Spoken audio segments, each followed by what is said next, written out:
filhos do meu sangue avisei, e um peguei com quase um mês. Fui viajante, fui roceiro e fui andante, e pra alimentar meus filhos não comi pra mais te ver. 7 crianças, 7 bocas inocentes, muito pobres, mas contentes, não deixei nada faltar.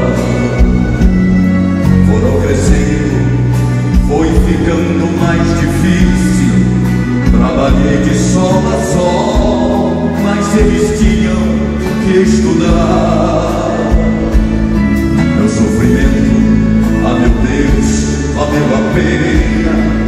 Quantas lágrimas chorei, mas tudo foi com muito amor. 7 diplomas, sendo 6 muito importantes, e às custas de uma enxada conseguiram ser doutor.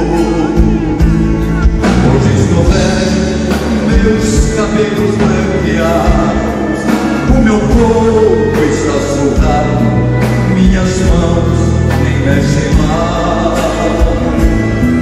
Juvengar, sei que dou muito trabalho, sei que às vezes dá trabalho, meus filhos até demais.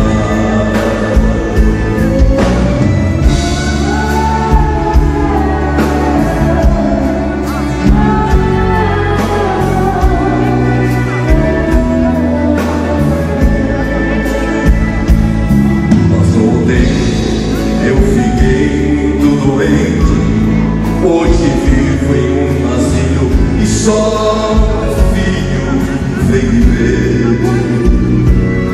Este meu filho, coitadinho, muito honesto, vive apenas no trabalho que arranjou para viver.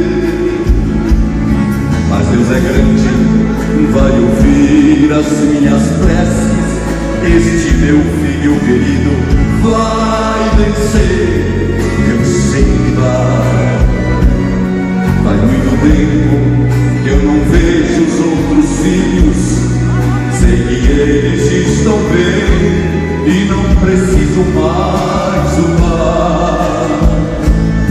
Um belo dia, me sentindo abandonado, ouvi uma voz bem do meu lado: pai, eu vim pra te buscar.